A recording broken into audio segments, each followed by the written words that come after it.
Everybody's favorite Bronco in attendance from the world champion Broncos, John Elway, and Peyton Manning's here as well.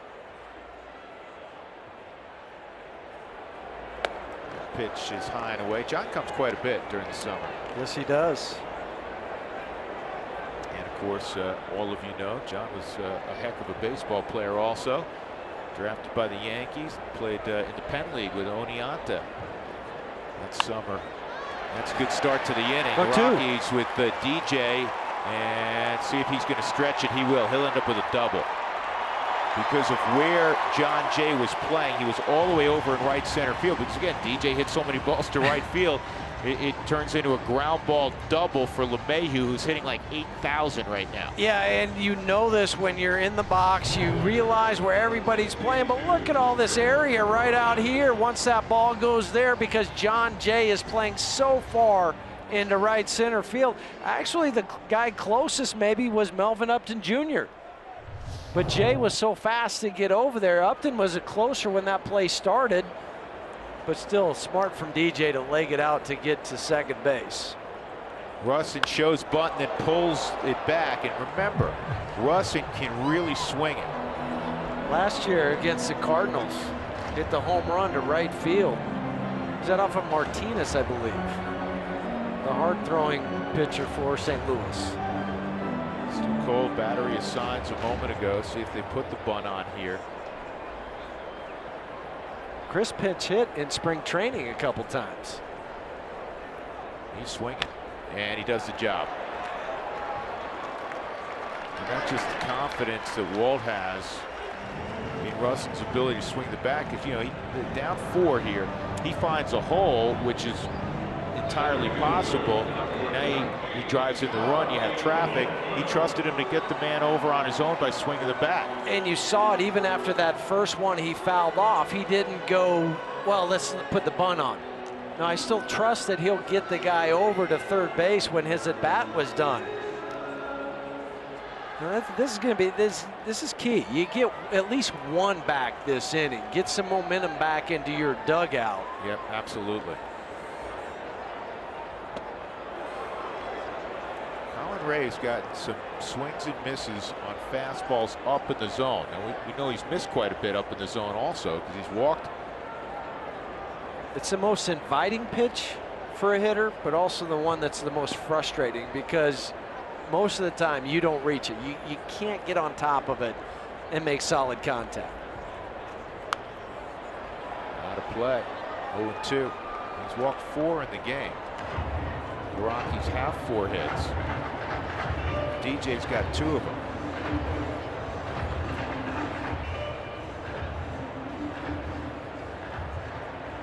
DJ's 8 for his first 12 this year. You worry about him carrying it over from last year.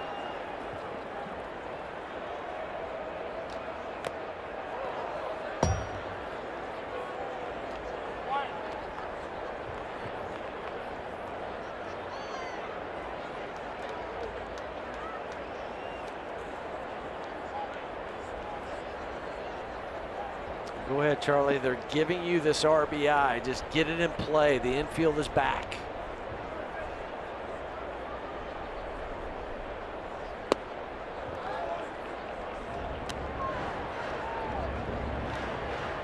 Blackman a walk and a strikeout. Trevor Story on deck.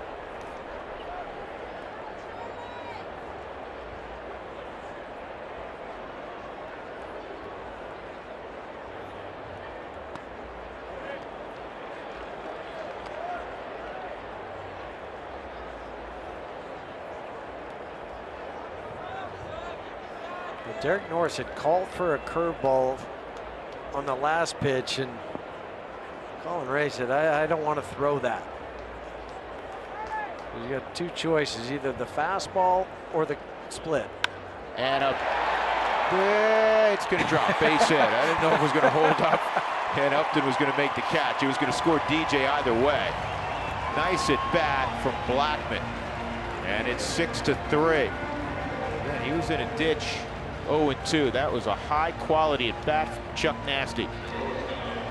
And give some of the credit to Chris Russin getting DJ over to third base. But then Charlie just kind of a 3/4 chop swing to left field. Upton comes in, thinks wisely of it, try to make a shoestring catch or a diving one, rolls to the wall. He'll just play it on one hop. And now it's 6-3. Story's had 2 good at-bats in this game against Ray. Line to deep right, and then the single to right center to drive in the Rockies' first run. That came with 2 outs. That's the maturation of Trevor Story, his ability to use that side of the field, which really came on last year when he was elevated to Albuquerque, and then really on display in spring training this year. And you see it, the strikeouts have been cut down. You know, one year is like 34-35% of his outs were strikeouts. High and deep left field. Take a good look. You won't see it for long. The legend grows larger.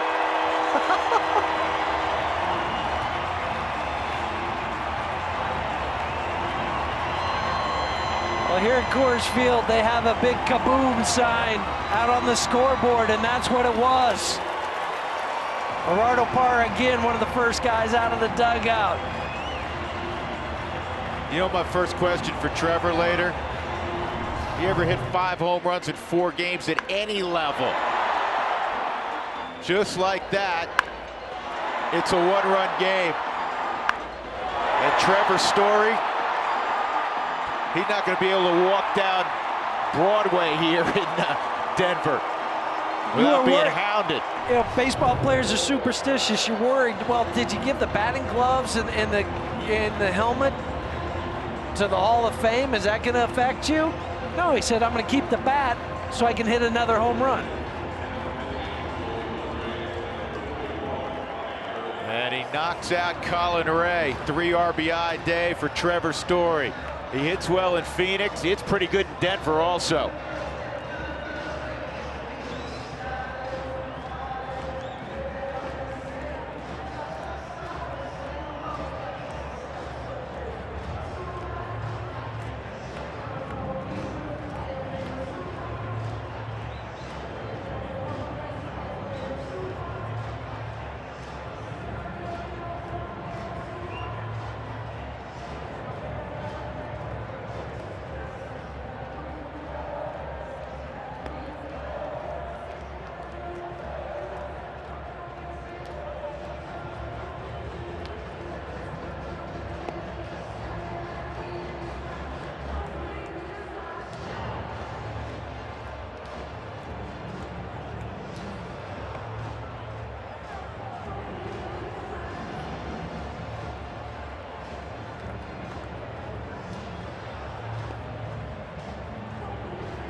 Penny, for your thoughts? I just hit another home run. No, honestly, do you think in Little League, you think in any place in time he hit 5 home runs in his first 4 games? An ongoing major league record. Probably not even in high school because they wouldn't even pitch to him. Now, Mike Jacobs hit 4 home runs in his first 4 games, but he didn't have a home run in his first big league game. Obviously, he had 2 in another ball game, but now it's 5 in 4 games. Cargo at the plate, a walk and an RBI double. Here's Robbie Erlin, and this ball is bounced to the short fielder, and Cargo's out. The short fielder being Corey Spangenberg. 2 outs. Take a look at the numbers on Robbie Erlin, who was summoned back to the big leagues today. Did not break camp with the Padres. He has big league experience, though. Well, 27 career games, 23 starts. He's 8-10 with the 4.60 ERA. Pretty much a control type pitcher. 32 walks in those 133 innings, 96 strikeouts. So he's going to try to pitch to contact.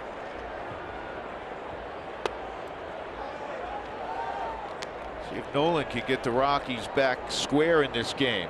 Distance on that home run, 411 feet. This ball's lined to left. That's going to roll all the way to the wall. Upton will have to wait for it to carry him, and it's a 2-out double for Arenado.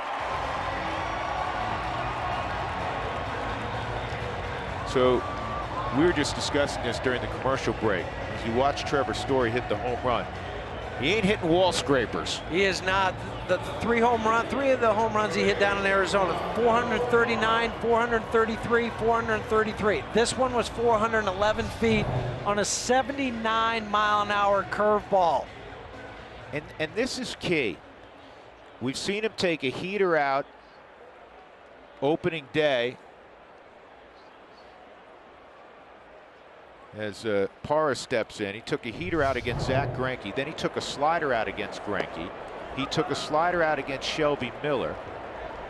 There was a fastball that he hit Corbin, out 92 by Corbin. Yeah, 92 mile an hour. And now he hits a curveball. So now you're starting to try to put a book together. How do you pitch this guy? Well, he has 5 home runs on 3 different pitches. 2 of them in the 90s, 2 of them in the 80s, and 1 in the 70s. And as you mentioned, fastballs, and some of those fastballs, one of the home runs on a fastball was from a right-handed pitcher. The other fastball was from a left-handed pitcher. He's hit a home run to right. The 3rd home run, or was it the 4th? They're starting to forget him. The 4th home run he hit in Arizona was pretty much to dead center, just to the left of center. And he's hit 3 to left, so he's used the whole ballpark. 2-0's in there, 2-1. Parra throws out a base hit. It'll tie things up. 10 RBIs right now for Trevor. He's going to be all intergalactic in the month of April. This ball's hit to deep center field. John Jay turns his back, goes back, and makes the catch shy of the track. I didn't think he'd be able to get there. Good play by John Jay. Guess who's the story again? The Rockies entered the frame down by 4. Trevor Story with a 3-run jack.